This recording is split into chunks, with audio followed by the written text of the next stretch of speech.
I'm Dr. Power with PowerMD, Anti-Aging Aesthetic Clinic located in Marin County, just north of San Francisco. I'm here with a model patient. I'm going to demonstrate a little bit of lip filler. A lot of people are a little bit nervous about getting their lips plumped because, of course, when you see photographs of people who have gone too far with it, it can be a little intimidating.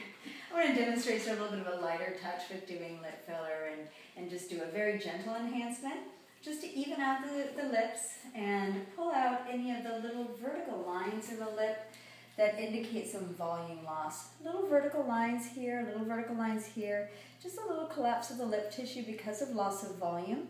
Just going to plump those up so that they shine nicely, that they really catch the light and reflect the light well.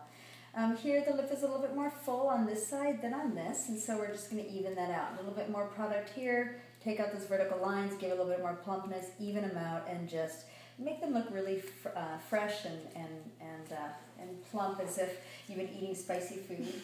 So it'll look really natural afterwards.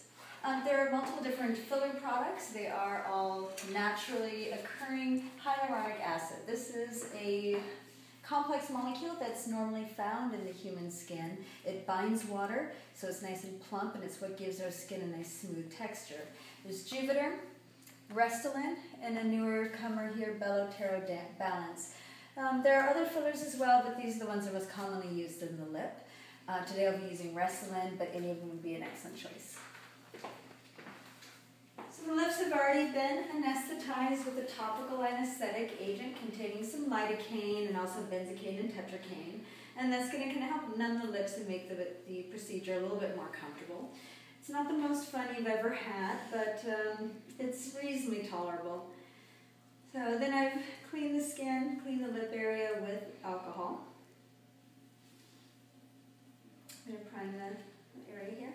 So she's clean, she's a little bit numb, she's still going to feel it, but we're going to go nice and slow. I like to start in a side that has a deficit so I can even first. And then if people want enhancement in the actual size, once I've evened out the shape, then that can be done afterwards.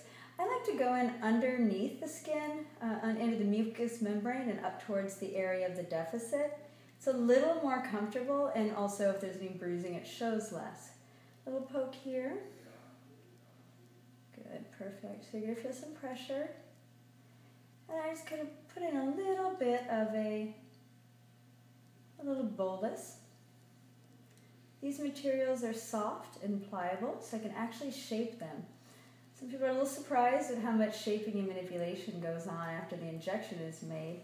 It is a very important part of the procedure to give a really smooth result. So a little lip massage. Alright, so now we see that the two sides are even.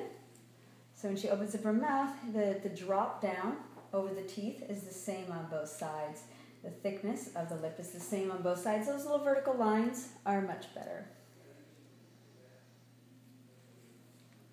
Now, even though the two sides are pretty even now, I'm still going to put a little tiny bit on that side. If I don't do that, this side will swell up, and for about 2 weeks she'll look uneven in the other direction. So a little tiny bit over here.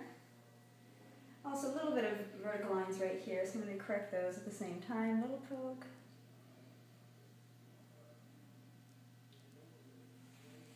So in this case, I'm not using a full syringe. A syringe is 1 milliliter of product, 1 cc, and I'm only using about a third of that. I've removed it from the rest of the syringe and put it in a separate needle so I can save the rest for her for another time. I'm going to go in right here with these vertical lines. I'm actually going to put a line in this time instead of a bolus.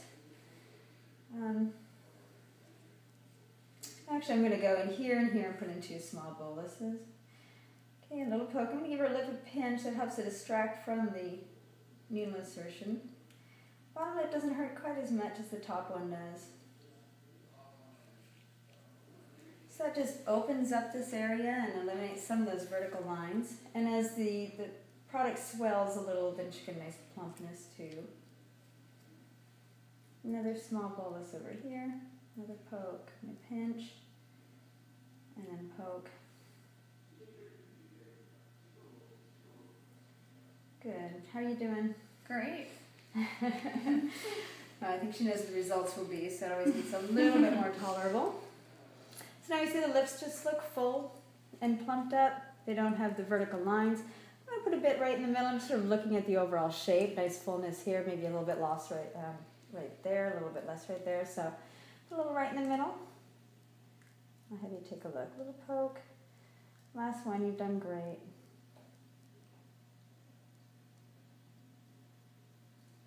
Okay. You want to make sure that you maintain the cupid bow shape to the lip. And if somebody who's a little bit younger like this, you don't need to do a lot of work with the lip line. The lip line is nice and sharp. As women age, they lose the lip line, and that does need to be filled to give a natural look. But it's very important that it not be overfilled or the lips will look stiff. They won't move in a natural way, and that's where you get that duck lip look that everybody's afraid of. We try to avoid that. All right. As is true with any plastic surgery, the only work that you really see on other people is the bad work. You don't really see the good work. It looks natural, it looks healthy. All right, go ahead and take a look. All right.